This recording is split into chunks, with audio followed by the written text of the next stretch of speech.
the City Council meeting, September 16th, 2024. Would you call the roll, please? Kathy Griffith. Here. Melissa Hunt. Here. Louis Williams. Here. Adam Webb. Here. Rob Clark. Here. Mark Ham. Here. Would you please stand for the Pledge of Allegiance? I pledge allegiance to the flag of the United States of America and to the republic for which it stands, one nation, under God, indivisible, with liberty and justice for all. Okay, item C is going to be the swearing in of newly appointed Ward 3 City Council member Sid Porter by our municipal judge, Blake Virgin.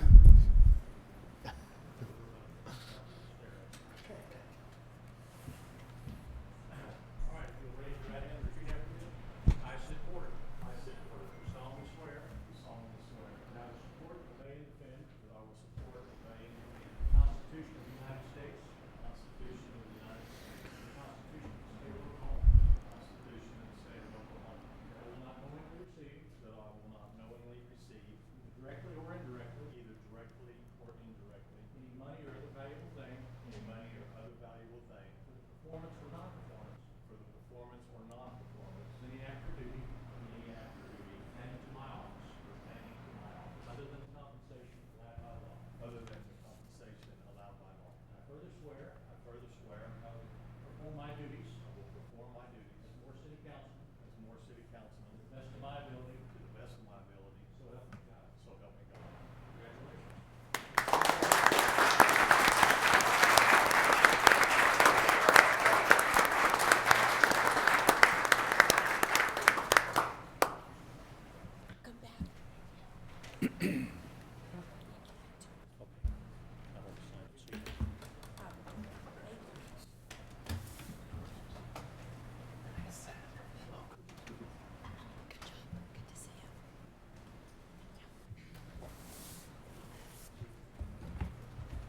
Yes, thank you, Judge. Well, congratulations, Mr. Porter. We're glad to have you back on here. Thank you, sir. Looking forward to working with you. Would you call the roll, please? Kathy Griffith. Here. Melissa Hunt. Here. Louis Williams. Here. Adam Webb. Here. Rob Clark. Here. Sid Porter. Here. Mark Ham.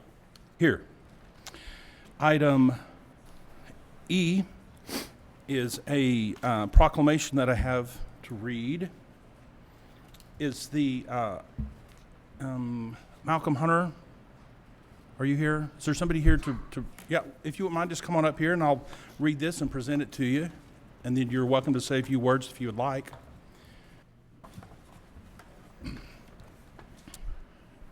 Okay, and let me read it first. And just if you hang out right there.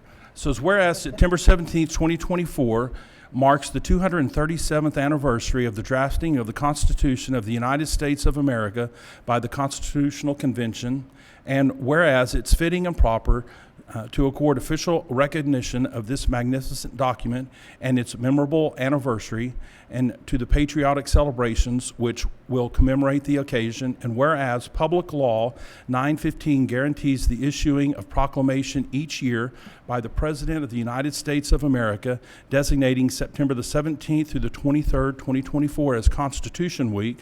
Now, therefore, I, Mark Ham, by virtue of the authority vested in me as mayor, do hereby proclaim the week of September 17th through the September the 17th through the 23rd, 2024 as Constitution Week in the city of Moore, and urge all citizens to reflect on the privilege of being an American, with all of the rights and responsibilities, the privileges that it involves, and to reaffirm the ideas framers of the Constitution had by protecting the freedoms guaranteed to us and remembering the lost rights may never be regained. Signed and dated today, September 24. I'm going to walk down here and present this to you.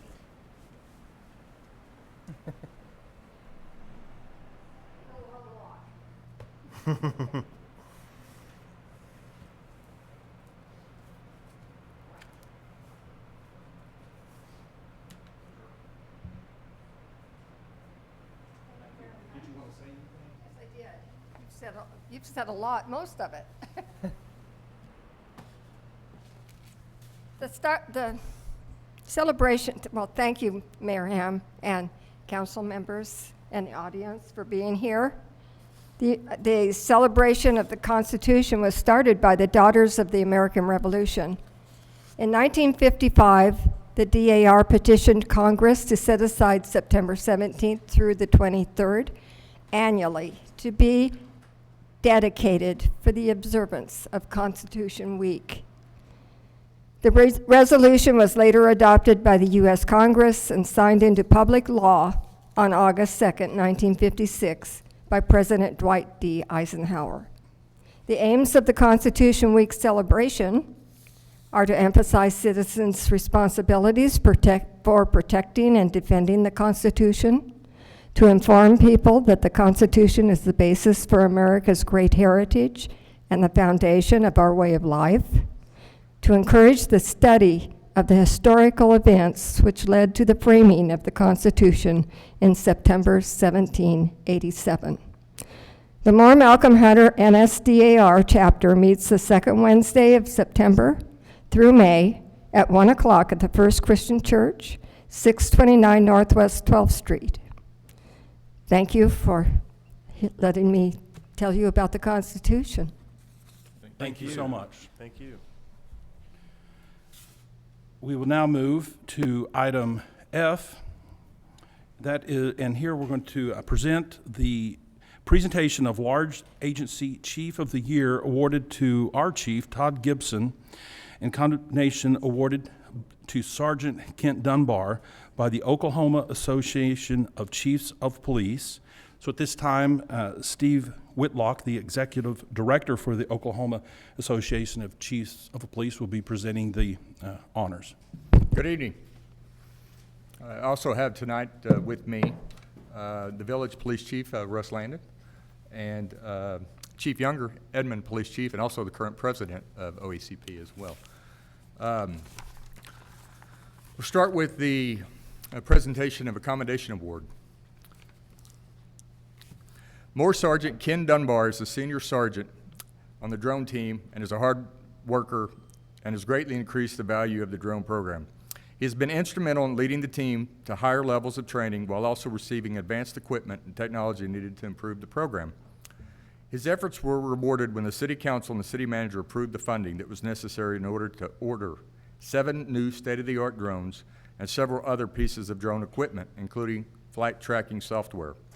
Without Sergeant Dunbar's dedication and drive, the drone program would not be what it is, and the Oklahoma Association of Chiefs of Police is honored to present Sergeant Kent Dunbar with a commendation award.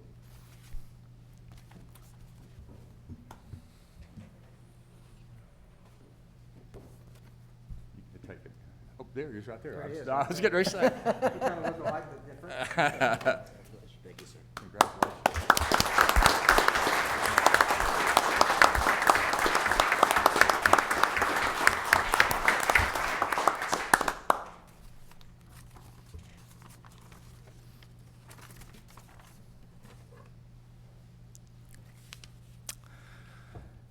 We're also here tonight to present another award. I'm going to go a little bit off script and tell you this presentation or selection was made previously at our summer conference in Durant.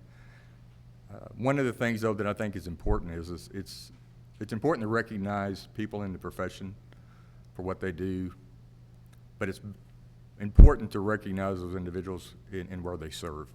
And we take it very seriously when it comes to making these presentations. I'm not going to say we don't spend a lot of time on the road, but that's what it's about, is to recognize the people who do the work, as we just did with Sergeant Dunbar. But at least having the ability to come here and present this award tonight for the 2024 Large Agency Chief of the Year, which is awarded by the Oklahoma Association of Chiefs of Police on an annual basis. It is given to members who distinguish themselves by commendable service and serve a population over 15,000. Chief Gibson was hired at his current department 2020, just in time to lead the department through a global pandemic. Since that time, his leadership has had a huge impact on the culture of the department and established a navigational guide that has led the department through tough times in law enforcement. He has created a great relationship not only with the officers, but with the community as a whole. He will say what the greatest asset is the community, is the people that he serves. One of his most impactful changes was made is to switch to a geographical policing system. He has increased training for the officers and overall community involvement. He's also hired a mental health mental health coordinator that he shares with other departments as well. His goal is to make the agency the premier department in the state of Oklahoma. And in his short time, he has done a great job in motivating the police officers who do the job with pride and integrity. All that being said, the OECP cannot think of a more deserving person than Moore Police Chief Todd Gibson for the Large Agency Chief of the Year for 2024. Chief Gibson.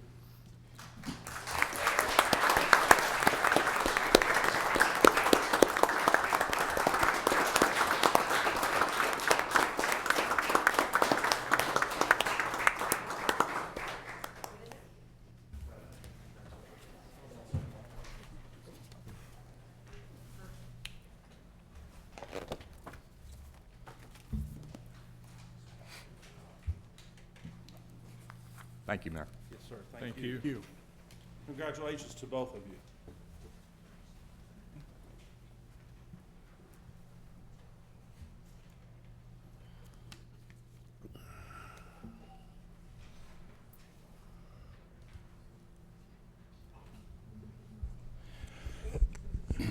And at this time, I would like to ask, we're going to honor a couple of our planning commissioners, and I'd like to ask Commissioner Snow, if you're here, to please come forward. And if there's a representative of Commissioner Graham's family to come on up.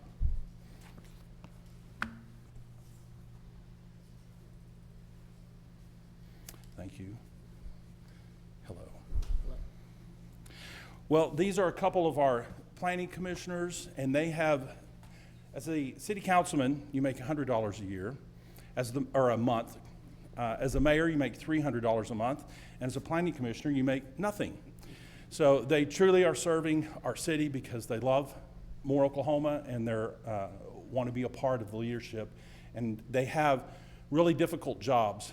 Generally, by the time things get to the city council, all of the problems or opportunities have been worked through. And generally, there's not a lot for us to do other than to vote up or down on the thing. So we appreciate their jobs, and they get very little recognition. So I'm excited to see that we're going to do this. And I'm going to just read this letter for Mr. Snow and for Mr. Graham. It says, that as I reflect on the tremendous growth in the Moore community over the past few decades, I want to just take a moment to express my heartfelt gratitude for your service as a Moore Planning Commissioner for the past 25 years. And it has contributed to our community in a meaningful way.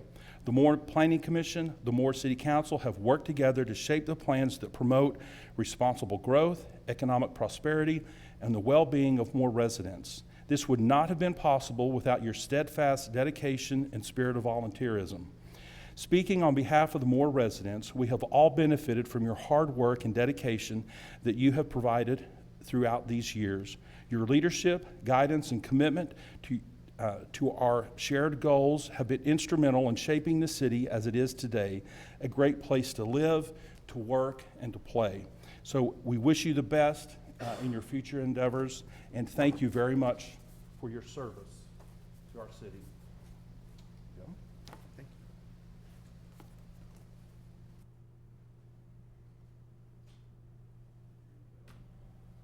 So thank you all.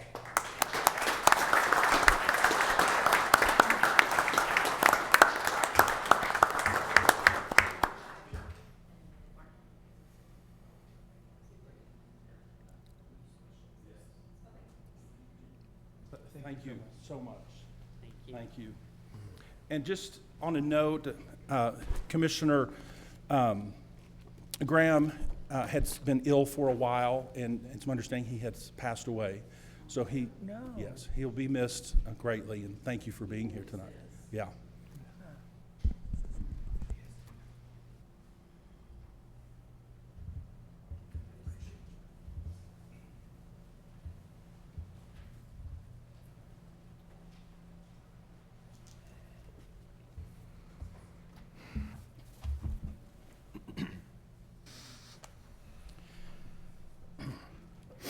Okay, item 2 is the consent docket, and it's my understanding that we do need a motion to strike item C. So if somebody wants to make that motion, Make a motion, we strike item C out of the consent docket? Item C, just that one contract in item C. Not all Oh. Okay, just, the Rose Rock Habitat for Humanity. Okay. okay. so what does the motion need to sound like? Make a motion to strike just the Rose Rock Habitat of Humanity In item C. in item C.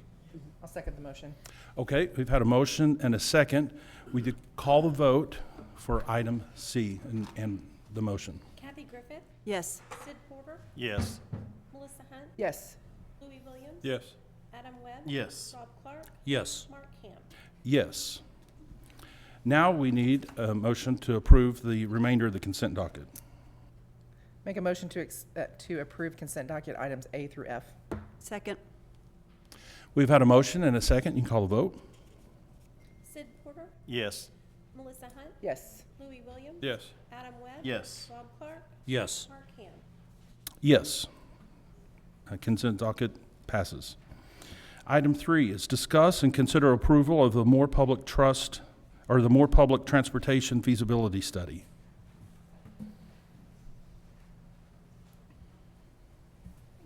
Mayor and council, we have Sean Straight with Olson and Associates. They'll be presenting over Zoom. He is the lead project manager for this study, and so this will be the final draft presentation.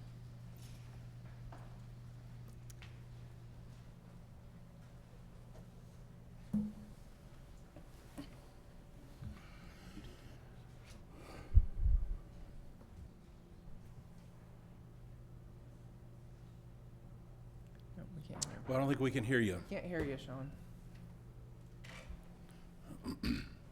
While they're working that out, let me just recognize a couple of people. Representative West is here tonight, so thank you for coming. And Representative-elect Jason Blair is joining us tonight. Thank you for being here. Yeah? You think you had hard decisions up here, just wait.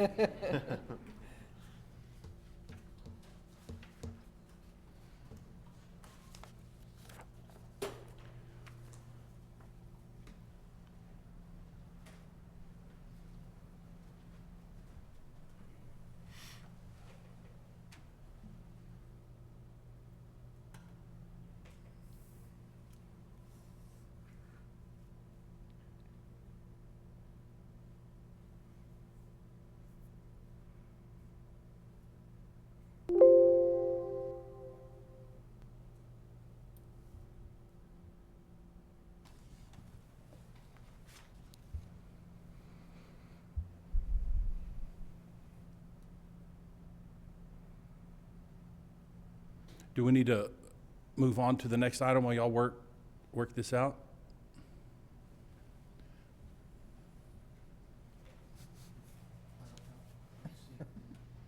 Yeah, let's go ahead and do that. Okay, well, we'll come back to item 3, and we'll give the IT people. And so, I forget your name on the other side, but we're going to move on to our next item, but Sean, but we'll be back in just a moment. Thank you. Okay, item 4 is we're going to receive proposal from the city's retirement plan advisor, Steve Honkin.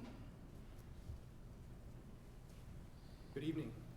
Steve Conkin with Conkin Financial Group. I assist the city on their retirement plans and just wanted to give you a quick update on where we've been in the past year and a half and where we hope to go.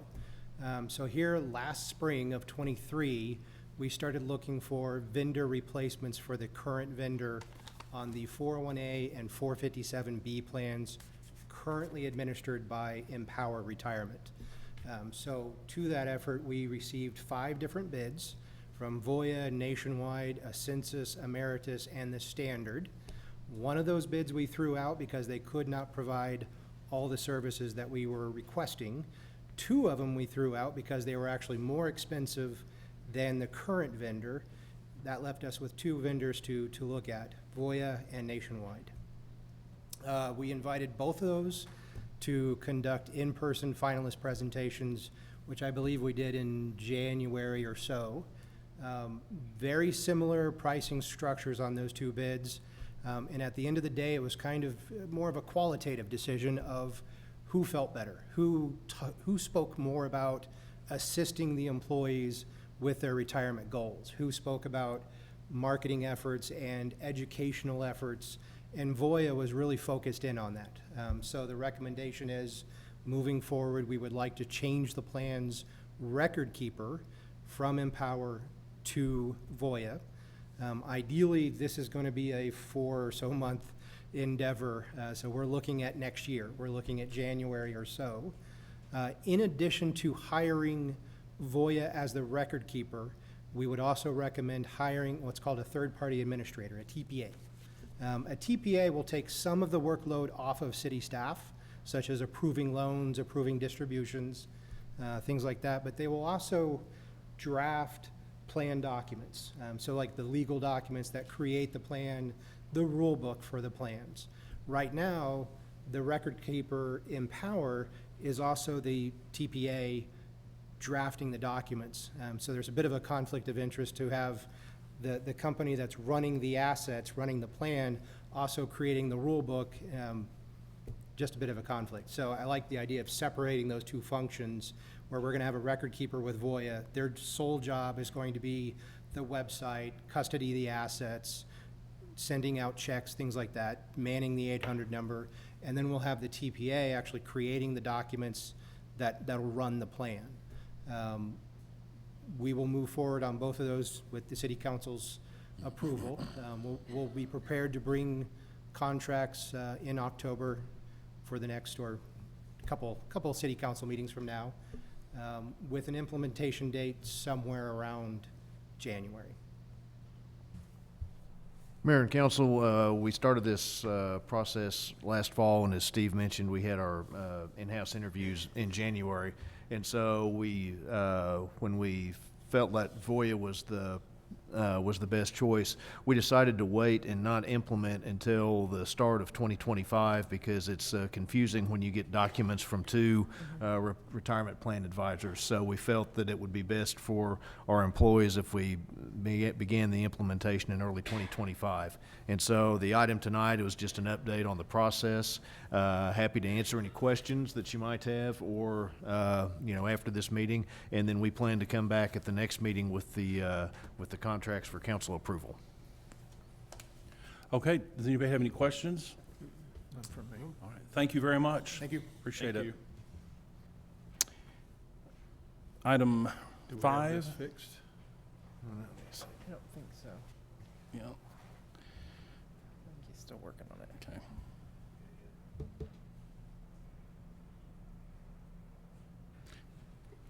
Okay, item 5 is consider approval of a new job description for Communications Officer Training Coordinator in the Police Department's Communication Division at the Public Safety Center, and assign it to pay grade 111 of the salary table approved by City Council June 20th, 2016, in accordance with the budget approved by the City Council for fiscal year 24-25.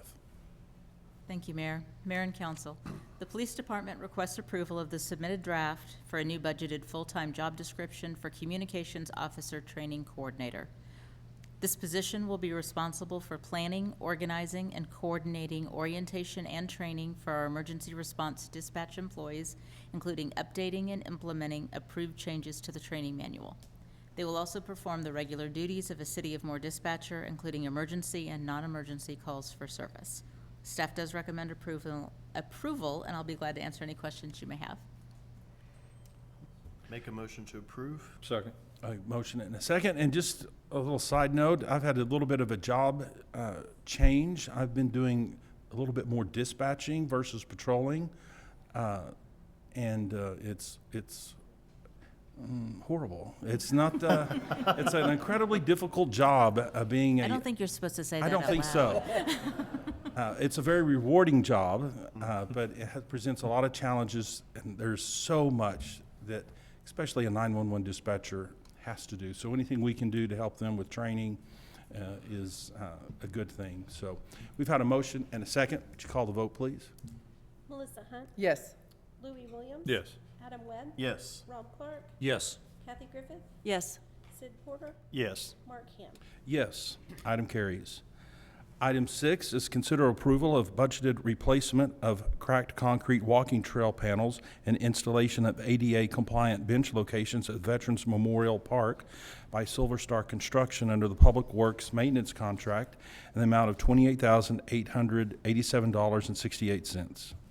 Mayor and Council, this item is to replace the older cracked sidewalk areas and build new ADA-compliant concrete areas for the new benches at Veterans Park. Recommend approval. Make a motion to approve? Second. I guess they'll start right away? It should. Yeah, okay. Would you call the vote, please? Louis Williams. Yes. Adam Webb. Yes. Rob Clark. Yes. Kathy Griffith. Yes. Sid Porter. Yes. Melissa Hunt. Yes. Mark Ham. Yes, item carries. Item 7, consider approving an agreement with Pinnacle Consulting Management Group, Inc., in the amount of $346,500 for right-of-way acquisition services for Broadway Avenue, Southeast 19th Street to Willow Pine, and Eastern Avenue, Southeast 19th Street to Broadway Avenue reconstruction projects. Mayor and Council, this is part of the 2023 GEO bond projects. This is a standard right-of-way acquisition agreement with Pinnacle Management Group. There are 36 parcels with this particular projects. The projects may be broken up into 3 phases, or we may bid them as 2 phases. But the right-of-way acquisition will be performed under one contract. It includes title research, right-of-way staking, appraisals, and right-of-way acquisition. So we recommend approval. Is this dollar amount within reason of what we budgeted? This is typical of what we've been spending for Okay, all very our good. other contracts with them. Motion to approve. Second. All right, would you call the vote, please? Mark, we have someone did to have speak. Oh, I apologize. Yeah, somebody did sign up to speak about this item. So come on up. Linda Howard.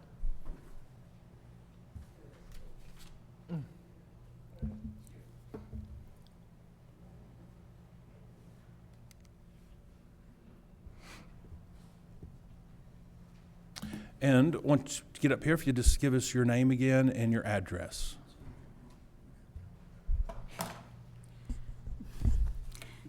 Sorry. Yeah, that's all My right. name's Linda Howard, and I live at 3115 South Broadway. So what we do with Broadway does affect us a lot. And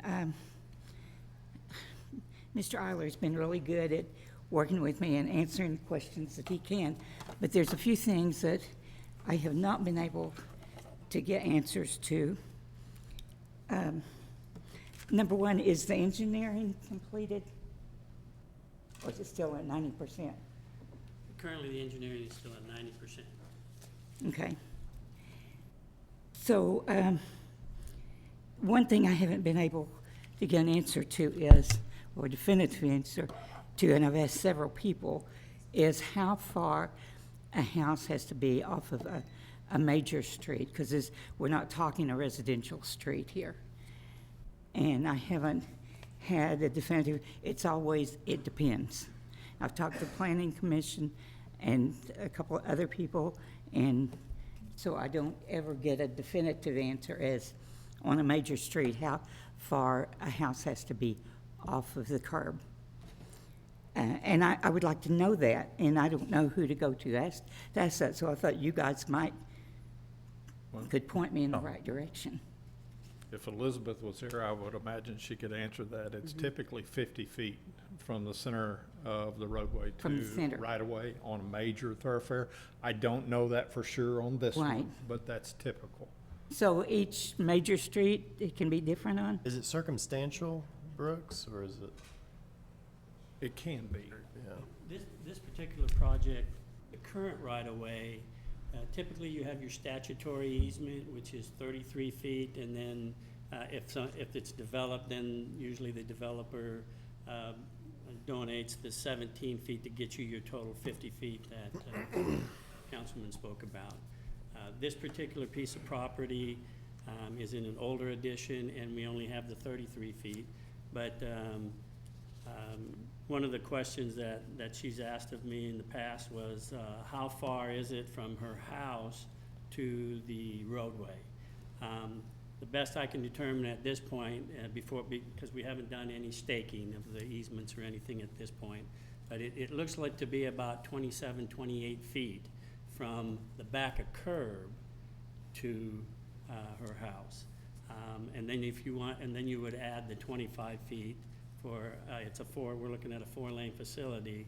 So to the center line of the road would be another 25 feet, a 12-foot inside lane, and typically a 13-foot outside lane. Okay. So we would be about 52 to 53 feet away from the center line of the road. But again, it's around 27, 28, based off the plans right now. So if we get the 100%, we'll know exactly, right? Yes, in fact, once we get the contract That we if just approved. then we'll go ahead and have the Pinnacle Group will go ahead and do the staking based on the plans. And usually what happens is the first thing that the Pinnacle does is they review the plans, and if there are any conflicts or anything's of major concern, they'll call and we'll talk to the engineer and try to work around it the best that we can, depending on what the issue is. But then, we go ahead and move forward with acquisition based on the legal descriptions. We have prepared the legal descriptions for this particular property, and like I say, it appears to be about 27, 28 feet off. Okay, well, when I was in your office last, you thought it was going to be about 22. I thought it was going to be about 24, with what information and we that had. was before, That was at the 90. before we had the right-of-way plans that we had. Okay, Yeah. okay. Because my concern is, obviously, my husband and I are elderly, and we have grandkids there a lot. And I don't want a major street at my front door. And I know it's going to happen, but I don't know what's going to happen with my house. So that's one of the things really that I'm trying to get a hold of is basically, is the city going to buy my house? How Or- many houses would be that close to the street? I'm sorry? There's one further to the north that is, actually, the house is already on the existing right-of-way. That's already been platted. Yeah, It's that's part of the our neighbor. development, a little bit to the north. That one will be the closest. Well, I would suggest that once we get the 100% plans and we get the engineering and they go out and stake it, and we can have a better idea of what the footprint of this is going to be, and we could probably have more discussions if needed. But right now, we're just not positive on what it's all going to look like. Okay. And once it goes final, I'll be more than happy to Sure. sit down and visit. But Maybe we'll we have can- we will have all of this information before we get an offer from this company Yes. that you're, What I provided information to your daughter, and it's got quite a bit more information than the last Okay. time we visited. And it'll have it's the legal, copy of the legal description. It's got a nice drawing as to how much right-of-way acquisition that we're requesting to obtain to be able to construct. Because with this, the 10-foot pedestrian trail is also on her side of the road. Okay. I'd be interested in exploring options, since she's the only one affected, like maybe and I have no clue. This is a shot in the dark, okay? Because we Right. can't see the full situation. But you just brainstorm solutions, like maybe even a black fencing or something for her, a barrier, since there's children running and going. A creative solution that would make the property look nice and kind of fit with the overall project that we need We'd to need make to sure we see. can I see. think We'll look into it. Yeah. Yep, so Jerry, please communicate Yes, with I'll her, and then Yeah. Brooke, somebody let us know how it's progressing, what's going on. Sure. okay. All right, thank you. Is Thanks that your for- only Thank you. question? We Coming kind up. of interrupted you a little bit on. Do you have something else written down? Yeah, for this item? This is my daughter. Yes, She's- again, just your she name. helps me with That's everything. fine. That's all right. Patrice Williams, 3115 South, I'm sorry, I'm giving her address. 1061 Northwest 6th Street, Moore, Oklahoma, 73160. My mom's 80, my dad is 73. They bought this property in 1995. And when we're talking how close the house is, we're not just talking house, we're talking front door. Steps to go down to the driveway to get in the car. It's not just part of the house, it's the front of the house. Y'all have probably seen it. It's been there for 100 years. So she said everything I was gonna say, except it's at the front door, not a back bedroom, it's a front door. Okay, thank you. Thank you. We should know more soon, and then we figure things out from there. We still need to vote. Okay. All right, so we do need to, have we had a motion or a second? We did have a motion and a second, and then I talked. So we need to call the vote, please. Louis Williams. Yes. Adam Webb. Yes. Rob Clark. Yes. Kathy Griffith. Yes. Sid Porter. Yes. Melissa Hunt. Yes. Mark Ham. Yes. Item carries. Item 8 is consider approval of construction and maintenance agreement between the BNSF Railway Company and the City of Moore and the Oklahoma Department of Transportation for construction and maintenance of a Southeast 4th Street Railroad underpass project. Ooh. I don't know what that all means. It's getting, This is the agreement we've all been waiting for, this one and the next one. This particular one is an agreement with BNSF and the Oklahoma Department of Transportation and the City of Moore. What this entails is basically whenever there's any railroad work done, the tracks, the shoe fly that's part of this project, all of that work has to be done by BNSF Railroad personnel or their subcontractors. Our contractors cannot do that work. And what this agreement does is provides the cost estimate and the contract and outlines what our responsibilities are, what BNSF's responsibilities are, and essentially our responsibilities are that we pay for the work, and BNSF, they do all of the work, and they're subcontractors. It's estimated that the total track work estimate is about $7.15 million. And then the geotech support, the railroad signing and signaling work, and then they have to have a construction manager, project inspector on site the entire time, as well as a person that is a flagman to make sure that to control the rail traffic as people go around the construction and so forth. But the total cost for the improvements and this contract is for $8,004,623. Now, would like to say that the Oklahoma Department of Transportation has agreed to pay 50%, go 50% for this particular work, as well as we should be seeing a new agreement here with ODOT here in the near future. Their original contract with them was that they would do up to 10%. And now they've agreed to do, after the bond, or the ACOG funding and the grants and the congressional money, subtract that from the overall cost, they've agreed to split it 50-50 verbally, and we should be seeing a contract soon. So that's gonna help significantly. Question I haven't ever asked, I don't think. How much of the rail are we gonna disrupt?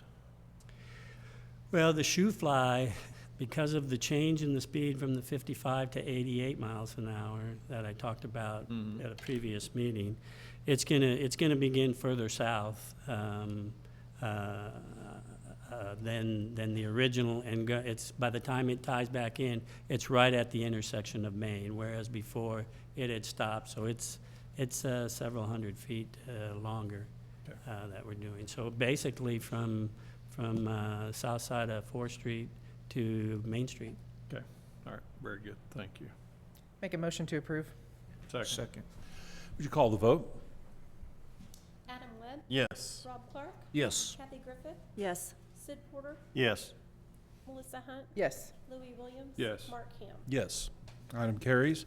Item 9 is consider approval of easement agreement between BNSF Railway Company and the City of Moore and the Oklahoma Department of Transportation regarding Southeast 4th Street Railroad Underpass Project. Mayor and Council, this is for the actual construction and maintenance in the future of the project. BNSF Railroad is leading to us an easement. On the north side, it's going to be an additional 6 feet from what the existing is for the width of the roadway project.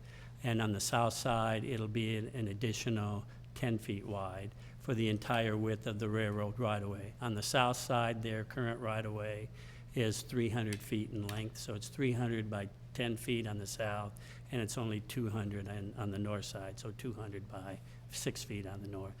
And they are, there is no cost for the right-of-way. This is their contribution to the project.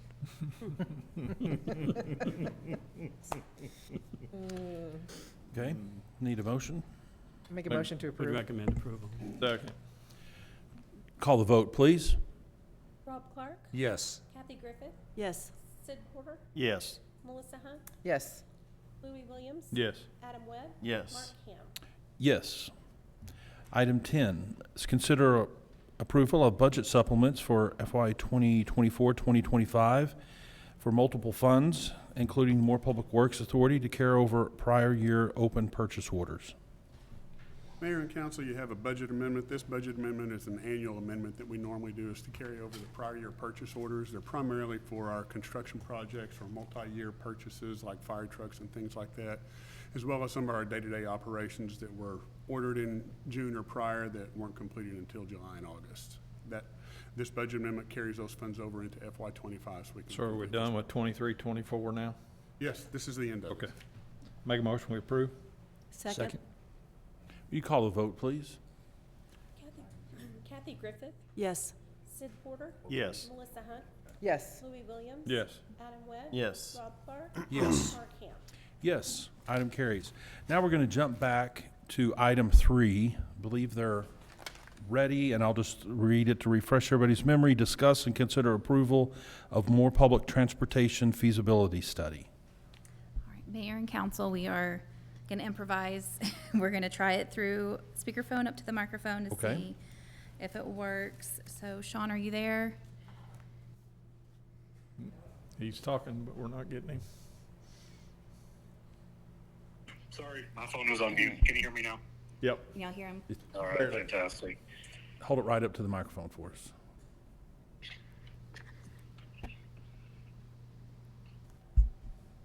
All right, and can you see the presentation? Yes. Yes. Okay, great. All right, I'm Sean Straight with Olson, and I'm the project manager on the public transportation feasibility study. We presented some of the alternatives and draft recommendations a couple months ago at a city council meeting, and now we're here seeking approval and adoption of the final plan. So a little bit of background, I'll be brief because you have already seen much of this information. This project really has two main objectives. Is to evaluate opportunities for publicly accessible transit service, so a service that's available to everybody in the city, and if feasible, develop implementation plans for the service.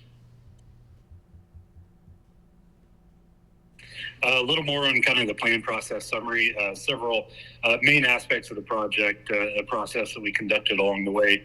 So evaluating existing services that operate in the area. So that includes existing embark services, both fixed route and demand response services, as well as existing senior transportation.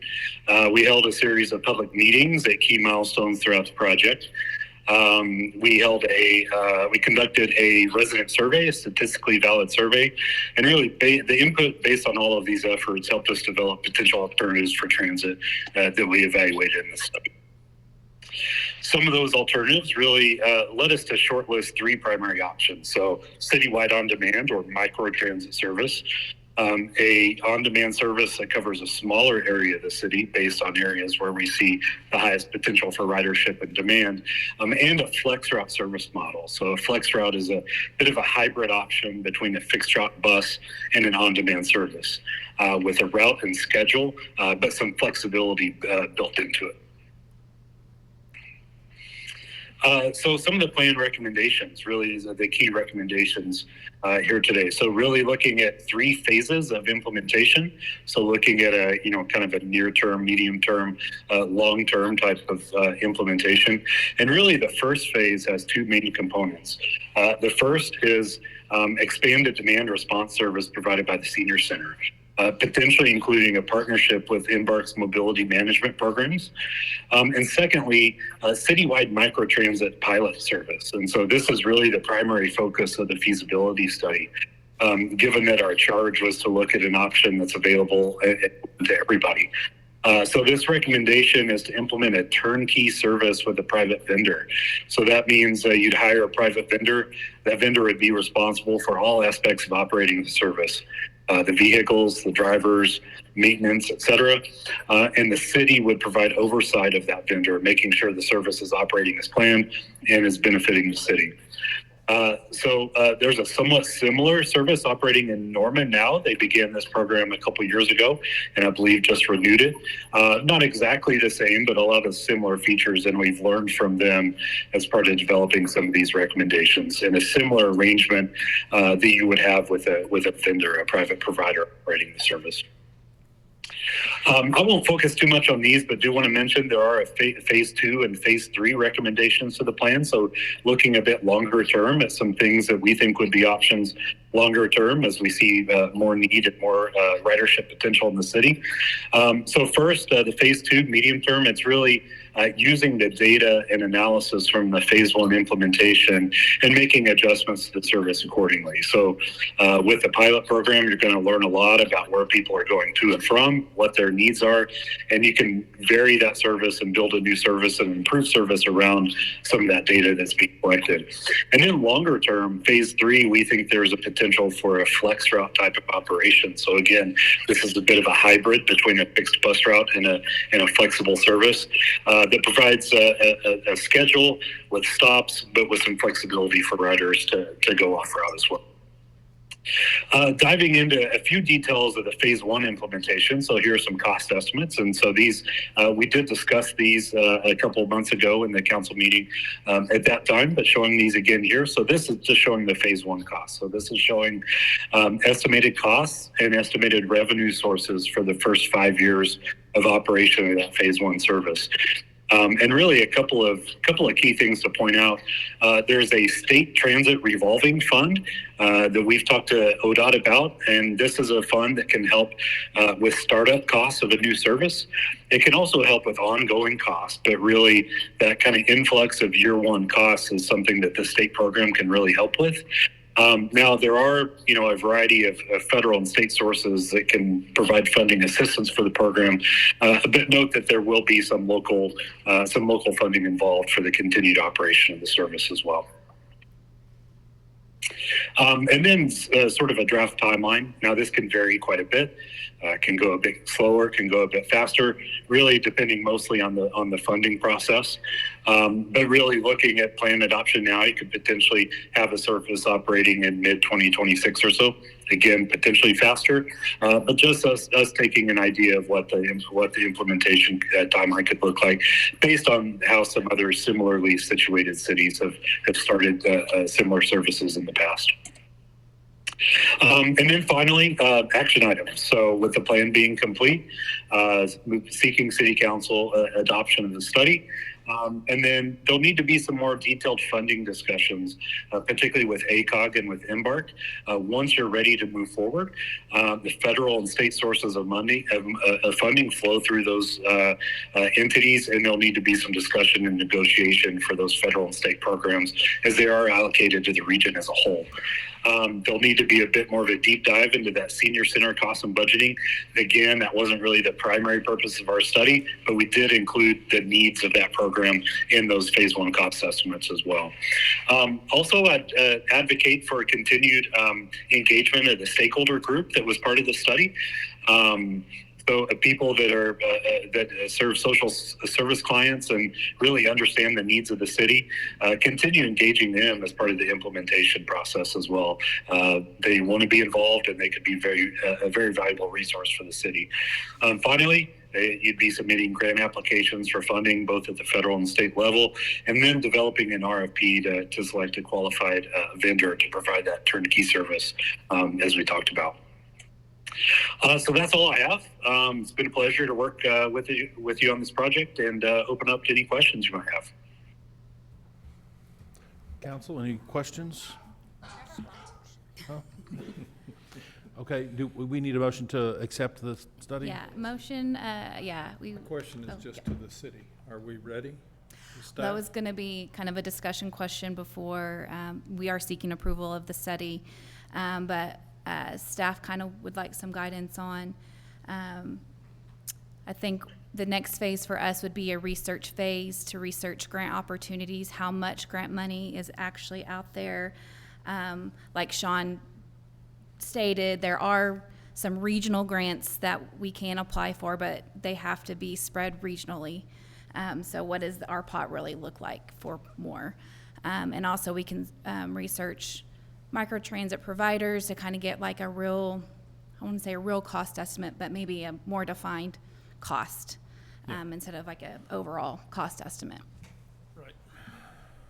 And this is also, I mean, just so everybody, so we're going to entertain the possibility of a GO bond issue to go along with this or not? We think we can fund this? We ought to be able to fund this throughout without a GO bond. Okay. So, I mean, that's not the typical. I mean, we're talking roughly $180,000, $200,000 a year for the first 5 years. Yeah, and a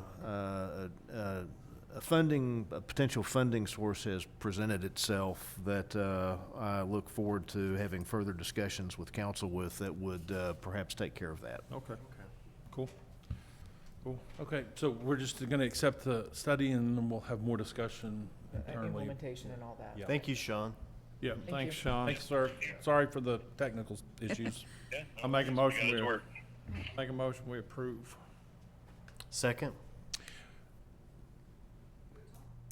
Yeah, if you'd like, you have a question? Is that I have one about chickens and something on Broadway, or you want to talk about this? Yeah. Okay. Yep. Okay, come on. Okay, I know this is just for the approval. Patrice Williams, 1061 Northwest 6th Street, Moore, Oklahoma, 73160. When we're looking at the feasibility study, I have a real problem with it because for some reason, it's saying Santa Fe North Addition is in the lowest poverty level in Moore. It's right in there with Regency. They're $300,000 homes. There's no apartments, there's no, so that makes me take 1, 2, 3, 4, 5 looks at the study itself. I know people that live there, and I can guarantee you they. Yeah, the homes up around Golden Acres, around Houchin Elementary. Do what? It's a very diverse area. There are homes literally that probably are 300,000, and then there's some Section 8 housing that next street over. In Santa Fe North? Yeah. It's divided by the entire census tract. So you're just Okay. looking at this little. No, in Santa Fe North, there's not. Regency, there is. In Right. Santa Fe North, there is no. It's a HOA. They're not going to have. Because it's included in this census tract, that's Yeah, why. but still, it makes me think twice. And in the study, it shows some of the darker areas have less than 1 car or 0 cars, or 1 car, 2 cars. But they're also the same streets, so you can't hardly drive down because there's so many cars in the streets because there's so many cars in the driveway.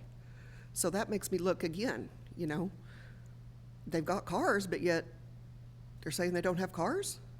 There's a bunch of cars in Southgate, in Regency. They're parked all over the street. So the cars are there. It also says elderly population. Most of it's green.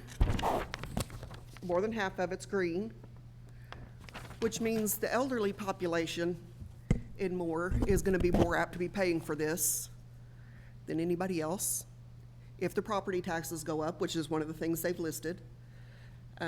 Most of them are on fixed incomes. Several are raising grandkids. They can't afford their property values to go up or anything. In the study where they emailed or called, 2% of the people said they didn't have a car. 2%. Not a lot of people. I didn't go to any of the meetings. I've been indisposed, not able to go anywhere. Again, on page 134, the elderly are the ones that are going to be paying for it. I guess it's their page is different than ours, 21 for theirs. They did a thing saying how to pay for this, possibly. Sales tax, small sale tax increase and more. We're taxed out. We're tired. Every time we turn around, we're asking for more tax or more bond or more this or more that. We're tired. And it shows through the study, if we want to look at this study, it proves it through this study that we're tired. As far as the vehicle registration, they said something about that, added additional to each fee of the car. Absolutely not. There's more paper tags out of date than, I mean, I saw one the other day for a year. They're not paying for this, you know, and there's nothing, cars should be impounded, but that's a different story. And as far as property taxes going up, nobody wants their property taxes going up. And if property taxes go up, rent's gonna go up. It is. So people are not gonna be able to even rent. In 2018, light transit was talked about in Moore. And I did talk to Jerry about that today and kinda understood why. But it wasn't until 2021 that City Council completely backed out of even talking about it. So we're not even talking about it anymore. That's ridiculous. Light rail would help. Let's get something in here that's gonna go from Norman to Oklahoma City. But it wouldn't help you get around the city of Moore. It wouldn't help people get to their doctor's appointments and whatever in the city of Moore, which is what this would do, right? We have the elderly buses for that. There's Ubers, but 2% of the people, 2% of the people don't have cars. 2%. The senior stuff is only restricted to certain people, only certain people. 2% of the people don't have cars. The whole opening statement of this is to make public transportation available to anyone in the city, to anywhere in the city. No, I understand that. That was the guidelines we operated under. I understand that. I understand what you're saying, but when 2% of the people don't have a car, per their study, you know? Thank you. Thank you. Okay, we've had a motion and a second. You call the vote. Kathy Griffith, Yes. Sid Porter, Yes. Melissa Hunt, Yes. Louis Williams. Yes. Adam Webb. Yes. Rob Clark, Yes. Mark Ham. Yes. Item carries. We'll be on, at this time, we're going to recess the city council meeting and convene the Moore Public Works Authority meeting. Item 11 is the consent docket. Make a motion, we approve the consent docket items A through C. Second? Will you call the vote, please?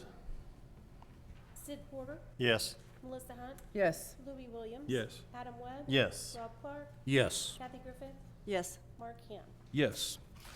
Item carries. At this time, we'll recess the Moore Public Works Authority meeting and convene the Moore Risk Management meeting. Go ahead. Make a motion to approve the consent docket A and B. Second. You want, would you call the vote? Kathy Griffith, Yes. Sid Porter, Yes. Melissa Hunt, Yes. Louis Williams. Yes. Adam Webb. Yes. Rob Clark, Yes. Mark Ham. Yes.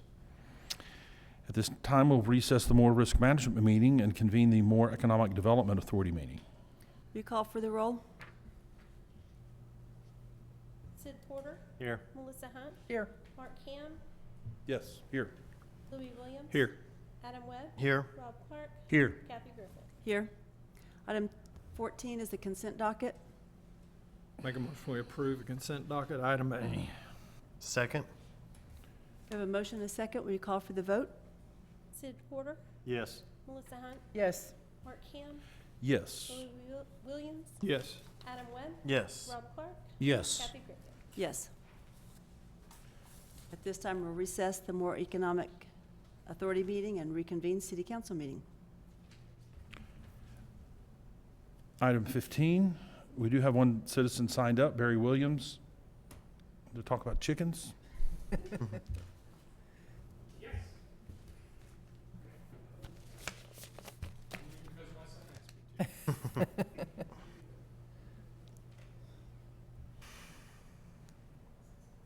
Barry Williams, 1061 Northwest 6th Street.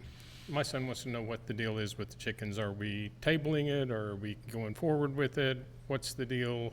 How long is it going to take? We're working on an ordinance, correct? Yes. Okay.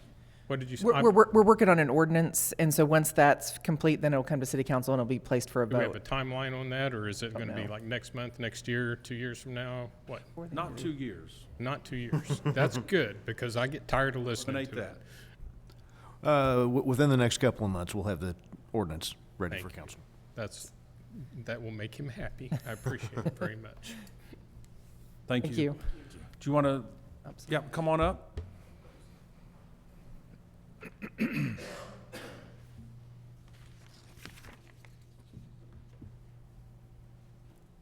Jarema, 817 Southeast 13th here in Moore.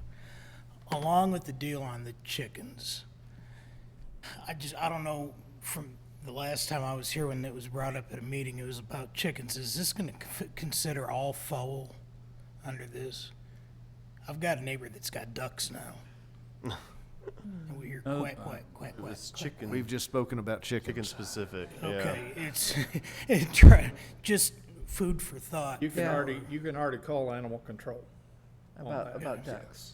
Okay. Yeah. Appreciate it. Thanks. Yeah. Thank you. That's all who has signed up. Was there anybody else that'd like to speak? Items from the city council trustees? I had a request for update on the 4th Street and Bryant project, and my understanding is that they're going to move forward September 23rd. Anything else? Yeah, as we've been struggling with getting the manufacturer of the material we're using to accept a base for the material that we're building the sides of the channel. It's got to be, what we're dealing with is basically oatmeal underneath. And we've got groundwater that continues to come up, and we're pumping 24 hours a day, trying to keep it, get it to dry out a little bit so that we can go ahead and do the excavation to create that base. But to answer the question in short, it's the contractor, Silver Star Construction. They have a crew that is supposed to come in and start on Monday. We think that will be dry enough, and we've come up with an alternative to try to be able to create that base that the manufacturer will accept. And they're supposed to start on Monday, the 23rd. Okay. Thank you, Jerry. Anybody else, council? Mr. City Manager? Would like to congratulate the Chamber for a successful event at Buck Thomas Park this past weekend, Grill Stock. It was well attended, and there are already plans for it to be bigger next year. Would also like to thank the police and fire department for all their efforts in helping make it a successful event. Thank you. Cool. Heard a lot of good things about it. Item 16 is executive session. Section 307, Title 25 Oklahoma Statutes presents the public body to meet in executive session for certain specified reasons under certain specified conditions. It's the opinion of the city attorney that the city council may consider and adopt a motion to meet in executive session to discuss the following items. Item A, Discuss, consider, and if deemed appropriate, consider taking possible action regarding pending claim filed by Randall Polk on behalf of Corner Beatty against the City of Moore, and authorization for legal counsel and staff to take action as necessary and appropriate in the interest of the City of Moore as authorized by 25 Oklahoma Statute 307B4. Make a motion, we convene to executive session. Second. You call the vote? Kathy Griffith, Yes. Sid Porter, Yes. Melissa Hunt. Yes. Louis Williams. Yes. Adam Webb. Yes. Rob Clark. Yes. Mark Ham. Yes, we'll convene to executive session. Thanks, everybody, for being here.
I'm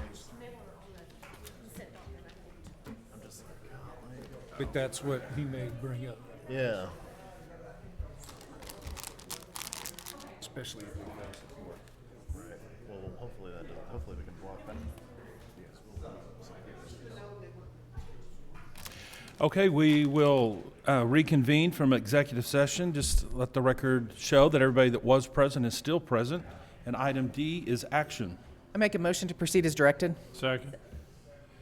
We've had the motion and a second. You can call a vote. Kathy Griffith, Yes. Melissa Hunt, Yes. Louis Williams. Yes. Adam Webb. Yes. Rob Clark. Yes. Mark Ham. Yes. Item carries. And item 17, I think it was 17, is adjournment. So move. Second? Call the vote. Melissa Hunt, Yes. Louis Williams. Yes. Adam Webb. Yes. Rob Clark. Yes. Kathy Griffith, Yes. Mark Ham. Yes, we are adjourned. Thanks. Sid? Get with you.